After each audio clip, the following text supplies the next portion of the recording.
अस्सलाम वालेकुम दोस्तों, आज हम लोग इंग्लिश का एक नया चीज़ सीखेंगे। और आज इंग्लिश के डे 5 में हम लोग पहुंच चुके हैं। दोस्तों याद रखिए, जो हम लोगों ने पिछले 4 वीडियोस में पढ़े हैं वो सिर्फ वो सारी चीज़ें, जितने भी मटेरियल था वो सिर्फ इंट्रोडक्शन के लिए था। आपको बताता चलूँ कि हर एक वीडियो में हम लोग डिटेल से हर एक चीज़ को डिस्कस करेंगे। यानी अभी तक हम लोगों ने noun, pronoun, subject, object, predicate वगैरह ये सारे डिस्कस कर चुके हैं। प्रेजेंट, पास्ट और फ्यूचर बी फॉर्म भी डिस्कस कर चुके हैं, जो सिंपल टेंस जैसे बोलते हैं। लेकिन ये सब कुछ हम लोग एक एक वीडियो हर एक पर बनाएंगे और फुल डिटेल में उसको डिस्कस करेंगे। वो इस वजह से क्योंकि बहुत ही सारे लड़के हैं, बहुत ही सारे दोस्त हैं, हमारे स्टूडेंट्स हैं जो कम्पिटिटिव एग्जाम्स की तैयारी कर रहे हैं।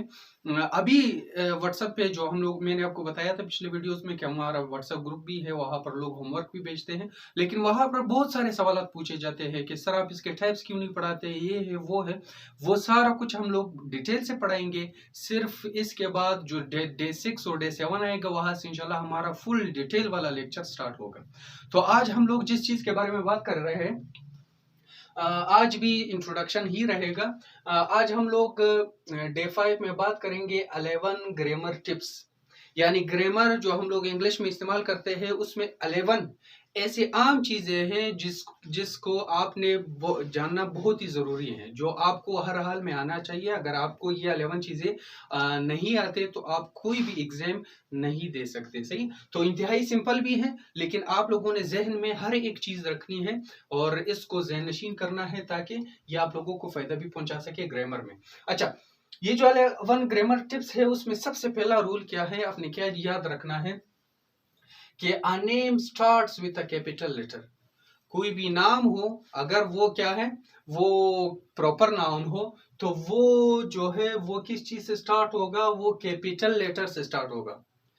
प्रॉपर नाउन क्या है वो हम लोग नाउन में बताएंगे, लेकिन सिर्फ इतना बताता चलूं कि प्रॉपर नाउन खास नाम को बोलते हैं जो किसी खास चीज के लिए स्पेसिफिक हो। अभी फॉर एग्जांपल मेरा नाम सादुल्ला है, तो ये जो साद का नाम है या सादुल्ला का नाम है ये स्पेसिफिक मेरे लिए है, तो ये क्या है, ये प्रॉपर नाउन है। ठीक है, तो जहां पर भी प्रॉपर नाउन आएगा, जहां पर भी ये नाउन आएगा, नेम आएगा, तो वो किस चीज से स्टार्ट होगा, वो कैपिटल लेटर से स्टार्ट होगा। ठीक है, अभी फॉर एग्जाम्पल किस तरह, अगर वो, अच्छा एक बात ये भी याद रखना, वो जहां पर भी इस्तेमाल हो, चाहे वो सेंटेंस के शुरू में इस्तेमाल हो, सेंटेंस के दरमियान में या सेंटेंस के आखिर में, जहां पर भी इस्तेमाल हो, लेकिन वो कैपिटल लेटर ही से शुरू होगा और कैपिटल लेटर ही पर खत्म होगा। ठीक है, अभी फॉर एग्जांपल मैं एक नाम लिखता हूं अली।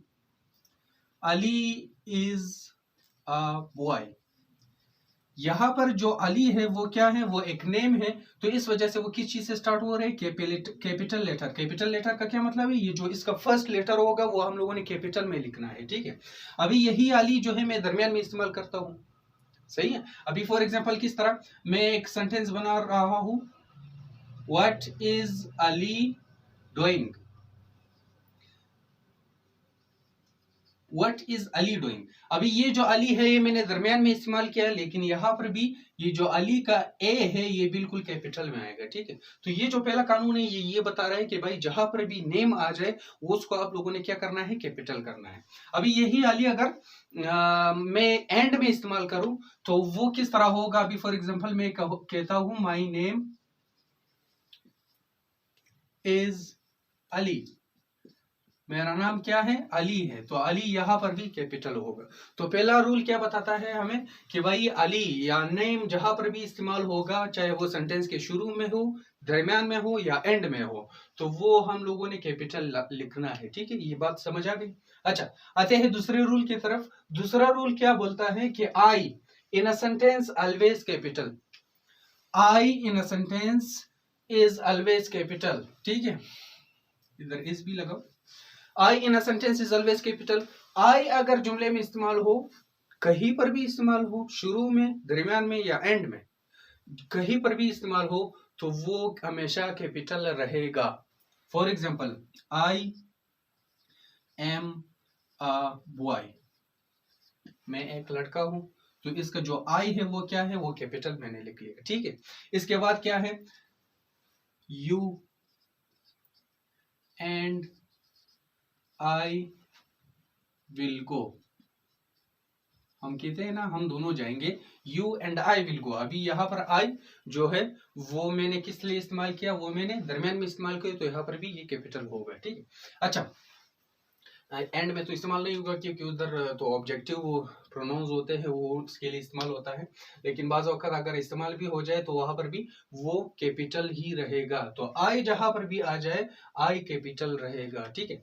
अच्छा, इसके बाद थर्ड रूल क्या बोलता है कि every sentence starts with capital and ends on full stop, question mark और एक्सक्लेमेटरी मार्क। कोई भी सेंटेंस है अगर वो शुरू हो रहा है तो वो किस चीज से शुरू होगा, वो कैपिटल लेटर से शुरू होगा। देखो ये जो सेंटेंस है अली इज अ बॉय, अभी ये अली जो है अगर यहाँ पर नाम ना हो भी तो ये किस चीज से शुरू होगा, ये कैपिटल लेटर से शुरू होगा। अभी फॉर एग्जांपल कोई और जुमला मैं बताता हूँ, इधर देखो the structure of basic sentence. अभी इसमें ये पूरा जुमला किस चीज से शुरू हो रहा है, दे से शुरू हो रहा है। दे का जो फर्स्ट लेटर है वो क्या है, वो टी है, और वो टी को हम लोगों ने कैपिटल लिखा है, ठीक है। तो कहीं पर भी अगर कोई जुमला शुरू होगा तो वो कैपिटल से शुरू होगा, कैपिटल लेटर आप लोगों ने वहां पर लिखना है। अभी फॉर एग्जांपल मैं एक जुमला बनाता हूं, बॉयज आर प्लेइंग, लड़के खेल रहे हैं। तो इसका देखो बॉयज का जो फर्स्ट वन है बी वो कैपिटल होगा। कोई भी सेंटेंस अगर शुरू होगा तो वो कैपिटल लेटर से शुरू होगा, ठीक है। अच्छा, जब एंड होगा तो वो किस चीज पे एंड होगा, वो तीन चीजों पे एंड होगा, या तो फुल स्टॉप पे एंड होगा, या क्वेश्चन मार्क पे, या एक्सक्लेमेटरी मार्क पे एंड होगा, ठीक है। अगर अभी फॉर एग्जांपल वैसे ही पॉजिटिव सेंटेंस है या नेगेटिव सेंटेंस है तो वो फुल स्टॉप पे एंड होगा। यानी अभी फॉर एग्जांपल मैं कह रहा हूं कि बॉयज आर प्लेइंग, तो ये फुल स्टॉप पे एंड हो गया। बॉयज आर नॉट प्लेइंग, ये भी फुल स्टॉप पे एंड होगा। लेकिन अगर इंटरोगेटिव हो, इंटरोगेटिव हम लोगों ने पढ़ा था ना कि इंटरोगेटिव किसे बोलते हैं, कि सवालिया जुमलों को बोलते हैं। तो अगर सवालिया जुमला हो, इंटरोगेटिव जुमला हो, तो वहां पर आप लोग क्या इस्तेमाल करोगे, फिर क्वेश्चन मार्क।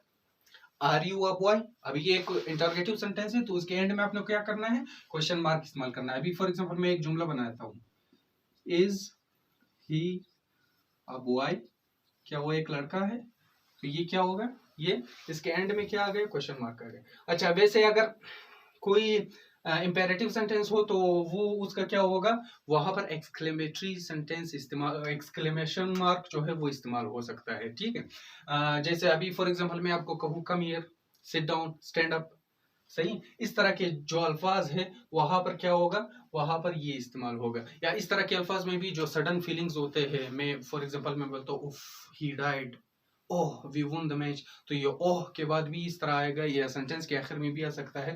तो ये जो है ये एक्सक्लेमेटरी मार्क वहां पर इस्तेमाल होगा। तो ये एंड ऑफ सेंटेंस में ये चीजें इस्तेमाल होते हैं, ठीक है। शुरू कैपिटल लेटर से और एंड इन चीजों पर होता है। इसके बाद फोर्थ रूल क्या बोल रहा है कि the structure of basic sentences, जो बेसिक सेंटेंसेस होता है, सिंपल सेंटेंसेस होता है, उनका स्ट्रक्चर क्या है, वो ये है। पॉजिटिव सेंटेंस का क्या है, subject plus verb plus object. कोई भी पॉजिटिव सेंटेंस उठाओ तो वहां पर आपको ये चीजें मिलेगी। अभी फॉर एग्जांपल मैं एक सेंटेंस उठा देता हूं जो हम लोगों ने प्रेजेंट सिंपल टेंस पढ़ा था, ही इज अ बॉय। ही क्या हो गया, सब्जेक्ट। इज क्या हो गया, verb, helping verb, helping verb भी वर्ब का पार्ट है ना। और ऑब्जेक्ट अ बॉय, वो ऑब्जेक्ट हो गया। अभी फॉर एग्जांपल मैं प्रेजेंट इंडेफिनिट टेंस का सेंटेंस बनाता हूँ, he goes to school, he subject, goes verb, school और वो क्या हो गया, वो ऑब्जेक्ट हो गया। तो ये क्या है, ये इस तरह का स्ट्रक्चर बनेगा। नेगेटिव का क्या स्ट्रक्चर होगा, subject plus helping verb plus note plus main verb plus verb plus क्या है, ऑब्जेक्ट है, ठीक है। सब्जेक्ट, अभी जैसे मैंने सेंटेंस बनाया था, ही गोज टू स्कूल या ही प्लेज क्रिकेट, वो क्रिकेट खेलता है, तो वो सब पॉजिटिव सेंटेंस था। उसका नेगेटिव क्या होगा, he does not play cricket, तो he subject, does helping verb, note उसका उसके बाद लगेगा, उसके बाद मेन वर्ब क्या है, प्ले, और क्रिकेट क्या है, उसका ऑब्जेक्ट बनेगा, ठीक है। तो ये इसका नेगेटिव सेंटेंस का स्ट्रक्चर होगा, वो इस तरह आएगा। अच्छा, अगर बी फॉर्म हो या सिंपल टेंस हो तो वहां पर मेन वर्ब इस्तेमाल नहीं होता, ठीक है। मेन वर्ब किसे बोलते हैं, ये जो एक्शन वर्ब्स होते हैं ना, उनको मेन वर्ब्स बोलते हैं, ठीक है। इसको लेक्सिकल वर्ब्स भी बोलते हैं, लेकिन वो बाद में वर्ब्स के टाइप्स में पढ़ेंगे कि कौन कौन से वर्ब्स होते हैं। जैसे अभी for example go, stand, play, cook, eat, ये सारे क्या है, एक्शन वर्ब्स है, तो उनको मेन वर्ब बोलते हैं।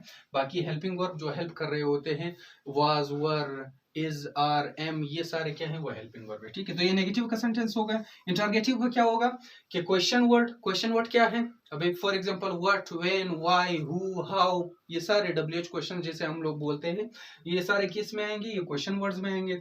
और इसके बाद हेल्पिंग वर्ब आप लोगों ने लगाना है, फिर सब्जेक्ट लगाना है, फिर मेन वर्ब लगाना है, फिर ऑब्जेक्ट लगाना है, और एक चीज हम लोगों ने मिस किया है, इसके बाद क्या करना है, क्वेश्चन मार्क लगाना है, क्योंकि इंटरोगेटिव सेंटेंस है, ठीक है। तो ये इस तरह इसका स्ट्रक्चर बनेगा। किस तरह, अभी फॉर एग्जांपल वही वाला sentence, he does not play cricket, वही वाला सेंटेंस मैं इस तरह ये क्वेश्चन वर्ड में बना देता हूँ या इंटरोगेटिव सेंटेंस में बना देता हूँ। अभी फॉर एग्जांपल वो कह रहा है कि भाई वो क्रिकेट नहीं खेल रहा, सही है। तो अभी वही सेंटेंस में WH क्वेश्चंस में पूछ लेता हूँ। क्वेश्चन वर्ड किसे बोलते हैं, WH क्वेश्चंस को बोलते हैं, जैसे हम लोग बोलते हैं what, when, why, how, who, इस तरह के जो अल्फाज होते हैं, ठीक है। व्हाई का मतलब है क्या, ठीक है। अभी फॉर एग्जांपल मैं वही सवाल पूछ रहा हूँ, why does he play cricket, वो क्रिकेट क्यों खेलता है, why does he play cricket, ठीक है। तो वो क्या होगा, वो इसका इंटरोगेटिव सेंटेंस होगा। अच्छा, इसके बाद रूल 5 क्या बोल रहा है कि every sentence must contain one subject and one verb. ये इंतहाई इंपॉर्टेंट सेंटेंस है, अंडरस्टैंडिंग वाला पॉइंट है, आप लोगों को समझना है, ठीक है। Every sentence must contain one subject and one verb. हर जुमले में एक सेंटेंस और एक वर्ब का होना लाजमी है। अगर किसी सेंटेंस में एक वर्ब और एक सब्जेक्ट ना हो तो वहां पर वो सेंटेंस नहीं कहलाएगा, ठीक है। तो वह कहीं पर भी वन सब्जेक्ट और वन वर्ब का सेंटेंस के लिए इन दोनों का होना लाजमी है, व्हाइल जबकि one object is optional. Object जो है वो ऑप्शनल है, वो आप कहीं पर लगा भी सकते हो, कहीं पर नहीं भी लगा सकते, ठीक है। अभी फॉर एग्जांपल मैं इधर एक जुमला बना देता हूँ, आई टीच इंग्लिश, इसमें मैंने ऑब्जेक्ट लगाया है इंग्लिश, आई टीच इंग्लिश। लेकिन अगर मैं कहूँ आई टीच, मैं पढ़ाता हूँ, तो ये भी ठीक सेंटेंस है, ठीक है। तो आई क्या होगा, सब्जेक्ट, और टीच क्या होगा, वर्ब होगा। तो इन दोनों का होना लाजमी है। और ऑब्जेक्ट अगर लगाओ या ना लगाओ तो कोई मसला नहीं है उसमें, ठीक है। जहां पर जरूरी है वहां पर लगाओ, जहां पर नहीं जरूरी वहां पर नहीं लगाओ। अच्छा, लेकिन अभी फॉर एग्जाम्पल मैंने यही रूल के अलावा मैं एक इसके अपोजिट एक जुमला बनाया देता हूँ। किस तरह, अभी मैं एक जुमला बना देता हूँ, गो दियर। मैं आपको ऑर्डर कर रहा हूँ, गो दियर, उधर जाओ, ठीक। अभी इसमें आप लोग, अगर आपको कहीं पर इस तरह का जुमला मिल जाए तो आप कहोगे कि सर यहाँ पर तो सब्जेक्ट का इस्तेमाल ही नहीं हुआ है। आपने तो कहा था कि भाई सब्जेक्ट होना लाजमी है, लेकिन यहाँ पर सब्जेक्ट इस्तेमाल नहीं हुआ है। अभी कोई और एग्जांपल मैं दे देता हूँ, जैसे कम ऑन, इस तरह का जो बोलते हैं, जो एक्सप्रेशन हम लोग शो करते हैं, तो ये भी क्या है, यहाँ पर भी सब्जेक्ट नहीं। तो ये जो सेंटेंसेस है, ये हमारा ये जो रूल है बिल्कुल ठीक है। यहाँ पर आप लोगों ने ये देखना है कि कौन से सेंटेंसेस है, ये जो है इम्पेरेटिव सेंटेंसेस है। कौन से हैं, इम्पेरेटिव सेंटेंस है। अच्छा, इधर देखो मैंने लिखा भी है, in imperatives you is understood. Imperatives में क्या होता है कि ये जो यू का सब्जेक्ट है, यू वर्ड जो है वो अंडरस्टूड है। वो अगर नहीं भी लगा हो तो वो अंडरस्टूड है कि ये यू से बात कर रहा है। क्योंकि जब इम्पेरेटिव्स कहाँ पर इस्तेमाल होते हैं, बेसिकली ये ऑर्डर्स के लिए हम लोग इस्तेमाल करते हैं, और भी बहुत सी चीजें हैं वहां पर इस्तेमाल करते हैं, लेकिन जो यहाँ पर मैंने इस्तेमाल किया वो ऑर्डर्स के लिए इस्तेमाल किया है, ठीक है। तो अभी इम्पेरेटिव्स मैंने ऑर्डर के लिए इस्तेमाल किया, go there, come on, do it, इस तरह के जो अल्फाज है, ठीक है। तो ये क्या है, सारे इम्पेरेटिव्स है। तो यहाँ पर यू जो है वो अंडरस्टूड है, यानी यहाँ पर अगर यू ना लगा है, लेकिन यहाँ पर अंडरस्टूड है कि किस चीज के बारे में बात हो रही है, यू के बारे में बात हो रही है, ठीक। यहाँ पर भी ये किस चीज के बारे में बात हो रही है, यू के बारे में बात हो रही है। क्योंकि जब हम लोग ऑर्डर देते हैं तो यू ही को ऑर्डर देते हैं, सेकंड पर्सन ही को ऑर्डर दे देते हैं, ठीक है। तो इस वजह से यहाँ पर यू अंडरस्टूड है, यहाँ पर आप लोगों ने कंफ्यूज नहीं होना है। तो ये थे हमारे इम्पेरेटिव्स। अच्छा, अभी आप एक स्क्रीनशॉट लीजिए, मैं बाकी के जो 6 रूल्स है वो भी आपके लिए लाता हूँ। उम्मीद है ये आप लोग इससे बहुत सीखोगे, ठीक।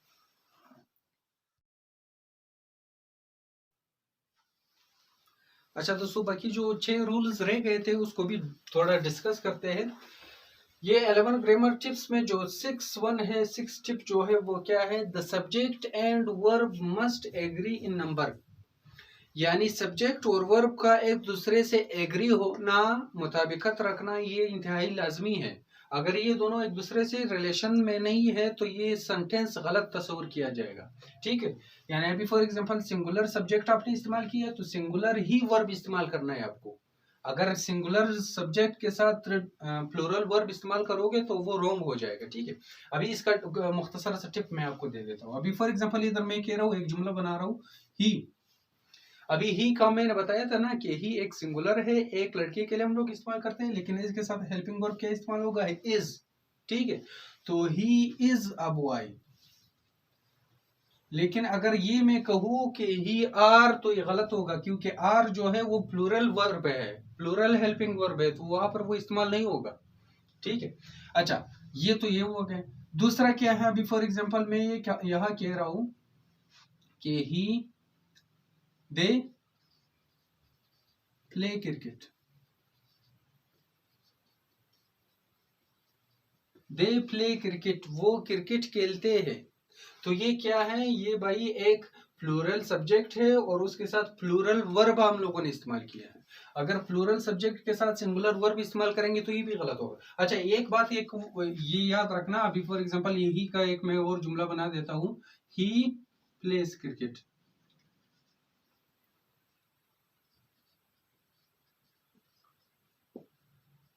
He plays cricket. अच्छा, अभी इन दोनों वर्ब में क्या फर्क है, यहाँ पर एस आ गए, यहाँ पर ये प्ले है, यहाँ पर एस नहीं है। ये जो है ये विदाउट एस, ये कौन सा वर्ब है, ये प्लूरल वर्ब है। ये एस वाला जो है वो सिंगुलर वर्ब है। यहाँ पर आप लोगों ने कंफ्यूज नहीं होना। कहीं पर भी अगर कोई नाउन आ जाए तो उस नाउन के साथ जब हम लोग एस लगाते हैं तो वो प्लूरल बन जाता है। अभी फॉर एग्जांपल मैं कह रहा हूं कि भाई बॉय, ठीक है, कार, कार अभी एक क्या है, एक नाउन है, लेकिन उसके साथ अगर मैं एस लगाऊं तो वो प्लूरल्स बन जाएंगे, कार्स। कार मतलब एक गाड़ी, कार्स मतलब एक से ज्यादा गाड़ियां, तो वो उसका प्लूरल बन गया। लेकिन वर्ब के साथ इसका अपोजिट केस होता है। अगर किसी वर्ब के साथ आप एस लगाओगे तो वो सिंगुलर बन जाएगा। प्ले क्या है, प्ले एक वर्ब है, वो प्लूरल वर्ब है, लेकिन उसके साथ अगर आप एस लगाओगे प्लेज तो वो क्या हो जाएगा, वो सिंगुलर बन जाएगा। ये प्रेजेंट इंडेफिनिट टेंस में हम लोग इस्तेमाल करते हैं, ये आप लोगों ने याद रखना है। और प्रेजेंट इंडेफिनिट टेंस इंतहाई इंपॉर्टेंट टेंस भी है, ये इंशाल्लाह हम लोग आहिस्ता आहिस्ता पढ़ेंगे, ठीक है। अच्छा, 7 रूल क्या बोल रहा है कि when two singular sentences are joined by, अगर दो सिंगुलर सेंटेंसेस या दो सिंगुलर सब्जेक्ट्स वो क्या है, वो किस चीज से जुड़े हुए हैं, और इधर नीदर नोर, इन चीजों से अगर सिंगुलर सब्जेक्ट जुड़े हुए हैं तो वो क्या है, वो वहां पर हम लोगों ने क्या इस्तेमाल करना है, वहां पर वर्ब जो है वो सिंगुलर इस्तेमाल करना है। अभी फॉर एग्जांपल क्या, अली और, देखो अलिया और अली दोनों किस चीज से जुड़े हुए हैं, और से। तो ये जो और है ये इन दोनों को जोड़ रहा है। तो अली और आलिया लिव्स इन कराची, इधर देखो मैंने अभी बताया था ना कि वर्ब के साथ अगर एस आ जाए तो वो सिंगुलर बन जाएगा। तो अली और आलिया लिव्स इन कराची, ये आप लोगों ने जहन में रखना है, अली और आलिया लिव इन कराची नहीं कहना, ठीक है। अच्छा, दूसरा क्या है, नीदर और नोर का बना रहता है। For example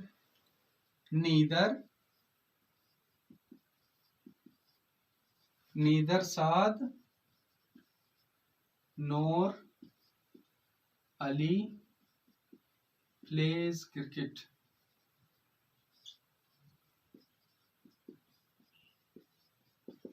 neither Saad NOR Ali pledge cricket, ना साद क्रिकेट खेलता है ना अली क्रिकेट खेलता है। ये दोनों जो है नीदर और नोर से एक दूसरे के साथ जुड़े हुए हैं। यहाँ पर सिंगुलर वर्ब इस्तेमाल होगा, ये आप लोगों ने ज़हन नशीन करना है और ये इंतहाई इंपॉर्टेंट है। अच्छा, एक और बात याद रखना है, अगर दो सेंटेंसेस यहाँ पर एंड के साथ जुड़े हुए हैं तो एंड में फिर ये केस नहीं होगा, एंड में वो प्लूरल वर्ब आ जाएगा, ठीक है, फिर वो प्लूरल बन जाएंगे। ये जो अभी मैंने कहा था कि अली और आलिया लिव्स इन कराची, यहां पर अगर मैं एंड इस्तेमाल करूं, Ali and Alia live in Karachi, फिर लिव्स नहीं होगा, फिर क्या होगा, लिव आ जाएगा, प्लूरल वर्ब आ जाएगा। तो ये जो चीजें हैं ये आप लोगों ने ज़हन-नशीन करनी है, ठीक है।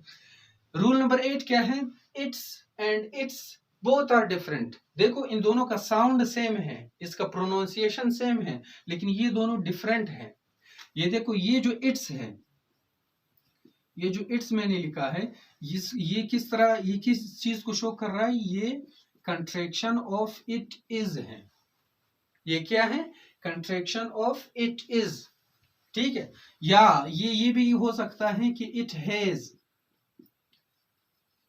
इन दोनों का कंट्रैक्शन है, शॉर्ट फॉर्म है। जब हम लोग इन दोनों को कंट्रैक्ट करते हैं, शॉर्ट करते हैं, तो फिर ये बना देते हैं। तो ये इट्स, ये वाला है, इट इज या इट हैज। अच्छा, इट इज और इट हैज में हम लोग किस तरह डिफरेंस करेंगे? इट हैज जो है उसके बाद जो है प्रेजेंट परफेक्ट टेंस में हमेशा क्या होता है? Third form of the verb इस्तेमाल होता है। तो यहाँ पर हमें पता चलेगा कि भाई इट हैज है, और अगर third form of the verb ना हो तो फिर वो इट इज है। सही। It is a boy, it's a boy, it's sorry boy नहीं कह सकते, it's a doll, it's a doll, ठीक है। ये गुड़िया है, तो वहां पर ये इट इज इस्तेमाल होगा, ठीक है। ये अभी फॉर एग्जांपल अगर मैं ये कहूं it's been raining, it's been raining, सही है। यानी बहुत देर से बारिश हो रही है, परफेक्ट कंटिन्यूअस में आएगा। तो फिर ये हम लोग आहिस्ता आहिस्ता पढ़ेंगे। अच्छा, दूसरा जो है इट इज, ये जो इट्स है, ये जो इट्स है, ये किस चीज को शो कर रहा है? ये जो है पॉजेसिव डिटरमाइनर हम लोग बोलते हैं, या पॉजेसिव एडजेक्टिव बोलते हैं, या हम लोग इंशाल्लाह किस चीज में पढ़ेंगे? प्रोनाउंस में पढ़ेंगे, ठीक है। अच्छा, ये जो इट्स है ये क्या होगा? ये किस चीज को शो कर रहा है? ये भाई ये ओनरशिप को शो कर रहा है। किसी भी बेजान चीज, किसी भी जानवर के बारे में अगर आप लोगों ने इशारतन डिफाइन करना है कि भाई ये जो कलम है ये उस चीज का है, सो मैं इस तरह कह सकता हूँ इट इज इट्स मार्कर। तो ओनरशिप के लिए हम लोग ये इट्स इस्तेमाल करते हैं, ठीक। इधर ओनरशिप आएगा। अच्छा, ये क्या है? यूअर एंड यूअर, ये भी डिफरेंट है। दोनों यूअर एंड यूअर दोनों का प्रोनाउंसिएशन सेम है, लेकिन ये डिफरेंट है। ये जो यूअर है ये क्या है? ये द सेम ओनरशिप, जो यहाँ पर पॉजेसिव एडजेक्टिव था जो ओनरशिप को शो कर रहा, तो यहाँ पर भी वही पॉजेसिव एडजेक्टिव या पॉजेसिव डिटरमाइनर बोलते हैं इसको हम लोग, यहाँ पर भी वही चीज शो कर रहा है, ठीक है। यूअर मतलब आपका, इट इज यूअर पेन, ये आपका पेन है, ठीक है। तो ये वो वाला यूअर है। अच्छा, ये जो यूअर है ये क्या है? ये कंट्रैक्शन ऑफ यू आर, ठीक है। यू आर प्लेइंग क्रिकेट, तो इसका मतलब क्या है? यू आर प्लेइंग क्रिकेट, ये यू आर का कंट्रैक्शन है, ठीक है। तो ये हमारे पास रूल 9 था। अच्छा, 10 क्या है? देयर, देयर एंड देयर, तीनों का प्रोनाउंसिएशन सेम है, लेकिन ये भी सारे डिफरेंट है। ये हम लोग डिफरेंट जगहों पर इस्तेमाल करते हैं। ये वाला जो देयर है, ये देयर क्या है? एक एडवर्ब है, सही है। या हम लोग क्या इस्तेमाल करते हैं? किसी क्वांटिटी के लिए इस्तेमाल कर सकते हैं, देयर इज, देयर आर, ठीक है। वहां पर हम लोग क्या इस्तेमाल करते हैं? ये वाला इस्तेमाल करते हैं। डायरेक्शन के लिए इस्तेमाल करते हैं, इट इज देयर, वहां पर है, ठीक है। इसलिए हम लोग इस्तेमाल करते हैं। तो ये एक एडवर्ब है, ठीक है। तो ये इस चीज को शो कर रहा है। दियर जो है, ये दियर, अच्छा इसका मैं एक सेंटेंस बना देता हूँ। दियर is a marker in my pocket, मेरे पॉकेट में एक मार्कर है। तो ये वो वाला दियर है, ठीक। ये जो दियर है ये पॉजेसिव, ये देखो पी का मतलब, यहाँ पर जगह नहीं थी मैंने छोटा सा लिख लिया, ये पी का मतलब पॉजेसिव एडजेक्टिव है, ठीक है। ये वाला जो इट्स था और यूवर था, इधर दियर है, तो ये सारे पॉजिटिव एडजेक्टिव, ये भी ओनरशिप को शो कर रहा है। दे से दियर निकला है, इट इज दियर, ठीक है। ये उनका, इट इज दियर मार्कर या इट इज दियर पेन, या मैं इस तरह भी कह सकता हूं कि भाई इट इज दियर कार, ये उनकी गाड़ी है। तो इसके लिए हम लोग ये दियर इस्तेमाल करते हैं। ये वाला जो दियर है ये क्या है? ये दे आर का कंट्रैक्शन है, इसका कंट्रैक्टेड फॉर्म है दे आर का, ये हम लोग इस तरह दियर लिखते हैं, ठीक है। तो ये जो था ये रूल नंबर 10 था। अच्छा, लास्ट वन जो है वो क्या है? Position of apostrophe. ये वाला जो है इस कैमरामैन अगर थोड़ा दिखा सके इसको, ये जो है 3 तरीके से हम लोग इस्तेमाल करते हैं। पहला पोजीशन ऑफ अपोस्ट्रोफी, पहला है इस तरीके से इस्तेमाल होता है, फिर इस तरीके से और इस तरीके से भी इस्तेमाल कर सकते हैं। अच्छा, जो फर्स्ट रूल है वो क्या है? अपोस्ट्रोफी एस, ये भी ओनरशिप के लिए हम लोग इस्तेमाल करते हैं। अभी फॉर एग्जांपल ये जो प्रोनाउंस है यानी इट्स, यूअर, डियर, आवर, ये सारे पॉजिटिव एडजेक्टिव है, ठीक है।